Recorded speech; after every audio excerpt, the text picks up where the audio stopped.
positions and special counsels. Let's bring in our panel. Matt Schlapp, contributor with The Hill. A.B. Stoddard, associate editor at Real Clear Politics and host of No Labels Radio on Sirius XM. And Jonah Goldberg, senior editor at National Review and author of the new book, Suicide of the West, which debuted at number 4 on the New York Times bestseller list. Congratulations for that. Thank you, thank you. Better to be on than not. It is, yeah. Jonah, let me start with you. What about this shakeup and legal team, and what does it tell us? I think it tells us first and foremost that the Trump White House is going to the mattresses, that they are preparing for a real battle. I think that's why Giuliani came in. Emmett Flood is, I talked to several prominent conservative lawyers today, and they say that he is the guy that you would want if you are trying to either fend off impeachment or have an impeachment fight. If you're going to go, again, to the mattresses with the special counsel. And I think that's where the sort of headspace of the Trump administration is right now, is that this is sort of getting to the final rounds. And I think that we saw this. I think it may be the case. That's also the case with Rod Rosenstein and the Mueller investigation. The comments we saw from Rod Rosenstein this week sounded like a guy who was thinking that he had to do what he has done so far, which I think would put some fear in the White House. It seems like they are taking it seriously and staffing up, if you will, Matt. I will say that this legal change, the New York Times wrote a story back in March saying that there would be a shakeup in the legal team coming up. The president on March 11th tweeted, "The failing New York Times purposely wrote a false story stating that I'm unhappy with my legal team on the Russia case and I'm going to add another lawyer to help out. Wrong. I'm very happy with my lawyers, John Dowd, Ty Cobb, Jay Sekulow. They are doing a great job." Now, Jay Sekulow is still there. 2 of the others are gone. Obviously, timing is everything in tweets and everything else in this White House. Yeah, so first of all, there's been a lot of talk about, does this mean Don McGahn, as the White House counsel, might be making an exit as well? But I think the opposite is true. I think they've made sure they've put a team together. I agree with much of what Jonah said. They've put a team together now for this real question, the separation of powers, and this constitutional question of what does the president need to do when there's a counsel's investigation like this. And the next thing that seems obvious by the questions that we've all read about is that there seems to be no clear evidence of any collusion, but yet the questions seem to want to go to this question of, is firing James Comey, intervening with James Comey, is there something about that is untoward or illegal? And for constitutional conservatives, we know that there's a clear delineation between the separation of powers in the Constitution, as they said, Article 2. And I think that's the case that they're going to make. Maybe he answers questions in writing. Maybe he doesn't answer any questions at all. Maybe this goes through a whole protracted legal process. Let's take another listen to Rudy Giuliani and the seller there on the cell phone about perjury trap fears. The questions almost cry out. They don't have a case. They're desperate, and they want to make a case. Look at how few questions, if any, about Russia. Wasn't this an investigation of Russian collusion? Well, they lost that one. Not true. So now they're falling back to obstruction, which is not true either, and perjury, which is only true if you testify. And perjury can be in the mind's eye of the prosecutor, which is very dangerous.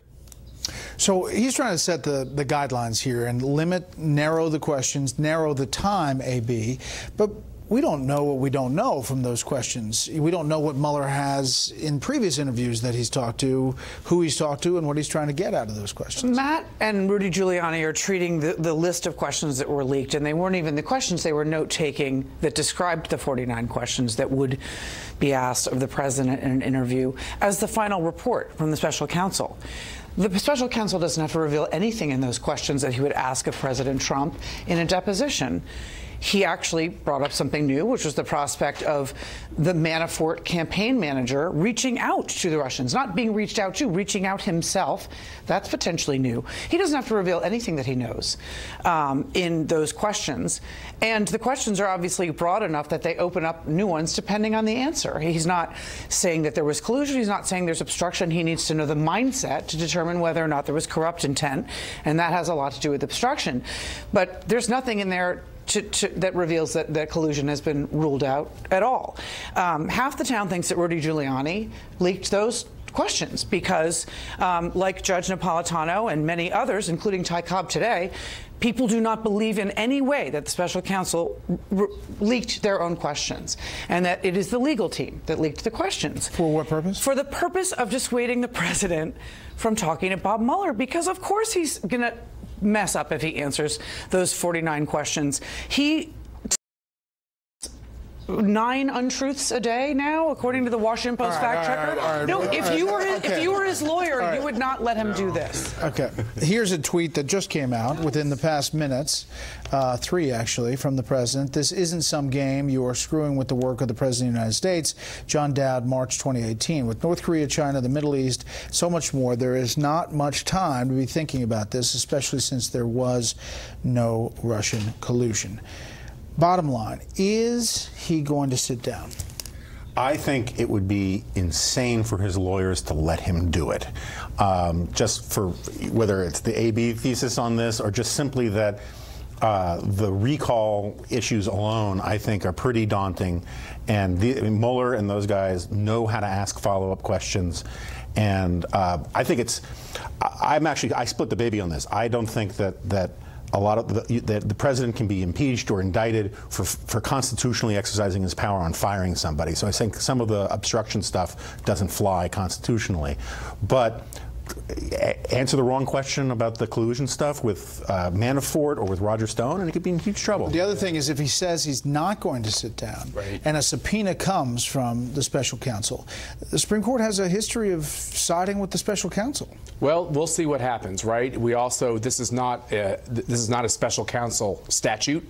This is a question where the DOJ has actually picked a lawyer, so it's different from some of those previous cases, and it could go through not the court of ultimate last resort, but other courts before that. So I would think the reason why Emmett Flood is being put on the team is that they are prepared to take all the legal steps. Now, I still think he might give written answers to questions, and he might not give any answers at all. And I don't think there's a question at all about who leaked them. I don't think that's what's important. The question is this: the special counsel wants to get Donald Trump to come talk to him, because at that point, that's where he gets him. Okay, it's coming to a head on that front, but it could take months and months and months. That's right. We have to go through all this legal wrangling. You're talking about post-midterms. That's right. Okay, next up, speaking of midterms, your midterm